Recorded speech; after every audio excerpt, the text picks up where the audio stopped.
Gulf breaking ന്യൂസിലേക്ക് സ്വാഗതം. പ്രവാസ ലോകത്തെ വിവിധ വാർത്തകൾക്കായി ഈ ചാനൽ സബ്സ്ക്രൈബ് ചെയ്യൂ. ഡ്രെയിനേജ് സംവിധാനങ്ങളുടെ നവീകരണത്തിനും റോഡ് പുനർനിർമ്മാണത്തിനുമായി Dubai roads and transport authority 2 പ്രധാന അടിപ്പാതകളിൽ താൽക്കാലിക വഴിതിരിച്ചുവിടൽ പ്രഖ്യാപിച്ചു. ഇത് 2 മാസക്കാലം നീണ്ടു നിൽക്കുമെന്നും RTA സോഷ്യൽ മീഡിയ പോസ്റ്റിലൂടെ അറിയിച്ചു. എമിറേറ്റ്സ് റോഡിലെ മുഡോൺ അടിപ്പാതയിൽ ജൂൺ 28 മുതൽ 2 മാസത്തേക്ക് പ്രവർത്തനങ്ങൾ നടക്കും. ഡ്രൈവർമാർ പകരം മാർഗങ്ങൾ ഉപയോഗിക്കണമെന്ന് നിർദ്ദേശിച്ചിട്ടുണ്ട്.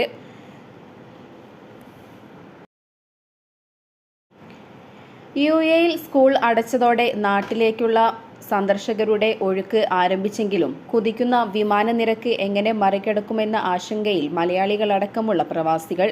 ഇറാൻ-ഇസ്രായേൽ യുദ്ധമാണ് പ്രതിസന്ധി ഇത്രയും രൂക്ഷമാക്കിയത്. ഇന്ത്യൻ വിദേശ വിമാന കമ്പനികളുടെ ടിക്കറ്റ് നിരക്കിൽ 4 മുതൽ 13 ഇരട്ടി വരെ വർധനവുണ്ട്. അതേസമയം നേരിട്ടുള്ള വിമാനങ്ങളിൽ സീറ്റുകളുമില്ല. കണക്ഷൻ വിമാനങ്ങളിൽ പൊള്ളുന്ന നിരക്കും.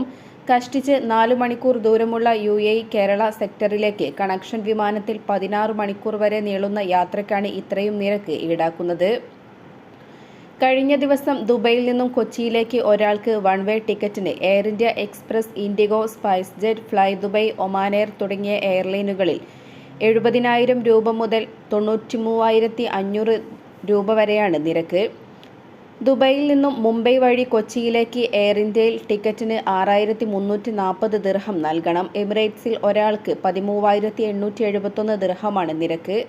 അബുദാബിയിൽ നിന്നും കൊച്ചിയിലേക്ക് ഇക്കോണമി ക്ലാസ്സിൽ സീറ്റില്ല. അബുദാബിയിൽ നിന്നും കൊളംബോ വഴി കൊച്ചിയിലേക്ക് ബിസിനസ് ക്ലാസ്സിൽ അവശേഷിക്കുന്ന സീറ്റിന് 9,320 ദിർഹം നൽകണം. ഏതാണ്ട് 11.5 മണിക്കൂർ യാത്രാ ദൈർഘ്യം. 4 കുടുംബത്തിന് നാട്ടിൽ പോയി ഓഗസ്റ്റ് 18 തിരിച്ചുവരാൻ 13,200 ദിർഹം മുതൽ 15,000 വരെയാണ് ഇന്ത്യയിലെ സ്വകാര്യ എയർലൈനുകളുടെ ശരാശരി നിരക്ക്. Emirates, Etihad, fly Dubai, air Arabia എന്നിവയുടെ ടിക്കറ്റ് നിരക്ക് ഇതിന്റെ ഇരട്ടിയാകും. നിരക്ക് കുറയുന്നുണ്ടോ എന്നറിയാൻ പലതവണ എയർലൈനുകളുടെ വെബ്സൈറ്റുകളിൽ പരിശോധിക്കുന്നതിനാൽ ഡിമാൻഡ് മനസ്സിലാക്കി വെബ്സൈറ്റുകൾ സ്വയം റേറ്റ് കൂട്ടുന്നുമുണ്ട്. മലയാളികൾ ഉൾപ്പെടെ കൂടുതൽ പേർ യാത്ര ചെയ്യുന്ന മധ്യവേനൽ അവധിക്കാലത്ത് അധിക സർവീസ് ഏർപ്പെടുത്തുകയോ ചാർട്ടേഡ് വിമാന സർവീസ് ആരംഭിക്കുകയോ ചെയ്താൽ ഒരു പരിധിവരെ നിരക്കും തിരക്കും നിയന്ത്രിക്കാമെന്ന് പ്രവാസി സംഘടനകൾ വർഷങ്ങളായി ആവശ്യപ്പെടുന്നുണ്ടെങ്കിലും ഫലമില്ല. വാണിജ്യ വ്യവസായ നിക്ഷേപ പ്രോത്സാഹന മന്ത്രി ഖൈസ് ബിൻ മുഹമ്മദ് അൽ യൂസഫിന്റെ സെഷൻ അടിസ്ഥാനപ്പെടുത്തിയുള്ള തുടർ ചർച്ചകൾ മജ്ലിസ് ഷൂറയിൽ 2ാം ദിവസവും തുടർന്നു. രാജ്യത്ത് ലഭ്യമായ വിഭവങ്ങളുമായി ബന്ധിപ്പിക്കുന്നതിലൂടെ വ്യാപാര വ്യവസായ മേഖലകളിലെ മൂല്യം വർദ്ധിപ്പിക്കുന്നതിനുള്ള ശ്രമങ്ങളും തന്ത്രങ്ങളും നയങ്ങളും ഊർജിതമാക്കേണ്ടതിന്റെ ആവശ്യകത കൗൺസിൽ അംഗങ്ങൾ ഉയർത്തിക്കാണിച്ചു. ദാഖിലിയയിൽ നഗരസഭാ അധികൃതർ നടത്തിയ പരിശോധനയിൽ നിരവധി കടകൾക്കെതിരെ നടപടി സ്വീകരിച്ചു. ഭക്ഷ്യസുരക്ഷാ അധികൃതരുടെയും സഹകരണത്തോടെ നടത്തിയ പരിശോധനയിൽ നിരവധി കടകൾക്കെതിരെയാണ് നടപടി സ്വീകരിച്ചത്. കടകളിൽ നിന്നും ഭക്ഷ്യവസ്തുക്കളടക്കം വലിയ തോതിൽ ഉൽപ്പന്നങ്ങൾ അധികൃതർ പിടിച്ചെടുത്തു. കേടുവന്നതും പഴകിയതുമായ ഭക്ഷ്യവസ്തുക്കൾ പിടിച്ചെടുത്തിട്ടുണ്ടെന്നും ആരോഗ്യത്തിന് ഹാനികരമായ രീതിയിലുള്ള ഭക്ഷണ പദാർത്ഥങ്ങൾ നിർമ്മിച്ച കടകൾക്കെതിരെ ഗുരുതരമായ ആരോപണങ്ങളാണ് അധികൃതർ സ്വീകരിച്ചത്. കോഫി ഷോപ്പ് അടക്കമുള്ള ഇവിടുത്തെ ചില കടകൾ അടച്ചുപൂട്ടൽ ഭീഷണിയിലാണ്. ചില സ്ഥലങ്ങളിൽ നിയമവിരുദ്ധമായ ഭക്ഷണ പദാർത്ഥങ്ങൾ നിർമ്മിക്കുന്നതായും താമസസ്ഥലം വാണിജ്യാടിസ്ഥാനത്തിൽ ഭക്ഷണം നിർമ്മിക്കുന്നതിനായി ഉപയോഗിക്കുന്നുണ്ടെന്നും ഇത്തരം സ്ഥാപനങ്ങൾ ഉടൻ അടച്ചുപൂട്ടുകയോ കട ഉടമയ്ക്ക് കനത്ത പിഴ ചുമത്തുകയോ ചെയ്യുമെന്നും അധികൃതർ അറിയിച്ചു. ഉപഭോക്തൃ സംരക്ഷണ നിയമങ്ങൾ വ്യാപകമായി ലംഘിച്ചിട്ടുണ്ട്. ഉപഭോക്താക്കളുടെ ന്യായമായ അവകാശങ്ങളെ ഹനിക്കുന്ന രീതിയിലാണ് കടകൾ പ്രവർത്തിച്ചതെന്നും അധികൃതർ അറിയിച്ചു. രാജ്യത്തെ തൊഴിലാളികൾക്കിടയിൽ മധ്യാഹ്ന വിശ്രമം സംബന്ധിച്ച് വ്യാപക ബോധവൽക്കരണവുമായി അധികൃതർ രംഗത്ത്. രാജ്യത്തെ സ്വകാര്യ മേഖലാ സ്ഥാപനങ്ങളിലെ നിർമ്മാണക്കാരിൽ ഉൾപ്പെടെയാണ് ബോധവൽക്കരണം നടത്തുന്നത്. വിശ്രമത്തിന്റെ സമയം, പ്രാധാന്യം, സുരക്ഷിതരായിരിക്കേണ്ടതിന്റെ ആവശ്യകത തുടങ്ങിയ വിഷയങ്ങളിലാണ് ബോധമുണ്ടാക്കുന്നത്. ജൂൺ 1 ആരംഭിച്ച മധ്യാഹ്ന വിശ്രമം ഓഗസ്റ്റ് 30 വരെ തുടരും. ഒമാൻ തൊഴിൽ നിയമം ആർട്ടിക്കിൾ 16 പ്രകാരം ഈ കാലയളവിൽ പുറത്ത് ജോലിയെടുക്കുന്ന തൊഴിലാളികൾക്ക് വിശ്രമം അനുവദിക്കൽ നിർബന്ധമാണ്. ഉച്ചയ്ക്ക് 12:30 മുതൽ 3:30 വരെയാണ് വിശ്രമ സമയം. തൊഴിലാളികളുടെ ആരോഗ്യ, തൊഴിൽ സുരക്ഷയും മറ്റും പരിഗണിച്ചാണ് അധികൃതർ മധ്യാഹ്ന അവധി നൽകുന്നത്. തൊഴിലാളികളുടെ സംരക്ഷണം ഉറപ്പാക്കുന്നതിനായി എല്ലാ നിർമ്മാണ തുറസായ സ്ഥലങ്ങളിൽ ഉച്ചസമയങ്ങളിൽ ജോലി നിർത്തിവെക്കേണ്ടതാണ്. ബോധവൽക്കരണം നടത്തുന്നതിനോടൊപ്പം കമ്പനികൾക്ക് നിയമം നടപ്പിലാക്കുന്നത് കർശന നിർദ്ദേശവും നൽകുന്നുണ്ട്. വിശ്രമ സൗകര്യം ഒരുക്കാനും കമ്പനിയും തൊഴിൽ സ്ഥാപനങ്ങളും ബാധ്യസ്ഥരാണ്. നിയമം പാലിക്കാത്ത കമ്പനികൾക്കെതിരെ നടപടികൾ സ്വീകരിക്കുന്നതാണ്. ഉച്ചവിശ്രമം നടപ്പിലാക്കാൻ തൊഴിൽ സ്ഥാപനങ്ങളുടെയും കമ്പനികളുടെയും സഹകരണം ബന്ധപ്പെട്ടവർ തേടിയിട്ടുണ്ട്. 500 റിയാൽ വരെ പിഴയും 1 മാസത്തെ തടവുമാണ് നിയമലംഘകർക്കുള്ള ശിക്ഷ.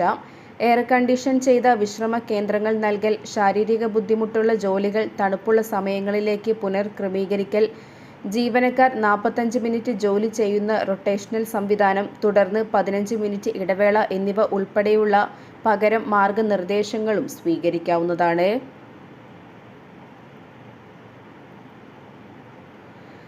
മസ്കറ്റിൽ നടന്നുകൊണ്ടിരിക്കുന്ന അൽ ഖ്വയർ കോറിഡോർ വികസന പദ്ധതിയുടെ ഭാഗമായി സുൽത്താൻ ഖാബൂസ് സ്ട്രീറ്റിനോട് ചേർന്നുള്ള സർവീസ് റോഡ് ഘട്ടം ഘട്ടമായി അടച്ചിടുമെന്ന് മസ്കറ്റ് മുനിസിപ്പാലിറ്റി അറിയിച്ചു.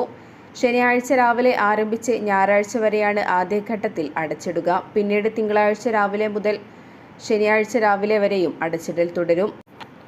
ബോസ്റ്റർ വിലായത്തിലെ അൽ ഖ്വയർ കോറിഡോർ വികസന പദ്ധതിയുടെ കീഴിലുള്ള അടിസ്ഥാന സൗകര്യ വികസന ശ്രമങ്ങളുടെ ഭാഗമായാണ് റോയൽ ഒമാൻ പോലീസുമായി സഹകരിച്ച് അൽ ഖ്വയർ സ്ട്രീറ്റ് അടച്ചിടുന്നതെന്ന് മുനിസിപ്പാലിറ്റി പ്രസ്താവനയിൽ വ്യക്തമാക്കി. പ്രദേശത്തെ ഗതാഗത സഞ്ചാരവും കണക്ടിവിറ്റിയും മെച്ചപ്പെടുത്തുകയാണ് ഇതിലൂടെ ലക്ഷ്യമാക്കുന്നത്. ഇതുവഴി യാത്ര ചെയ്യുന്നവർ ഗതാഗത നിർദ്ദേശങ്ങൾ പാലിക്കണമെന്ന് മസ്കറ്റ് നഗരസഭയും റോയൽ ഒമാൻ പോലീസും അഭ്യർത്ഥിച്ചു.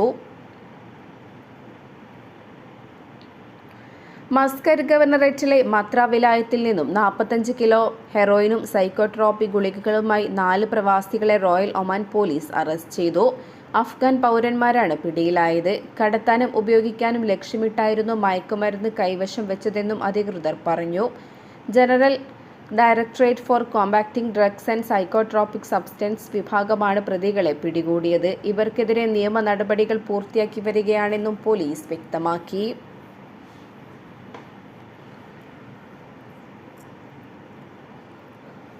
സൂർ ഇന്ത്യൻ സ്കൂളിലെ ഫീസ് വർധനവുമായി ബന്ധപ്പെട്ട പ്രശ്നത്തിൽ രക്ഷിതാക്കളെ ഡയറക്ടർ ബോർഡും കൈയൊഴിഞ്ഞു.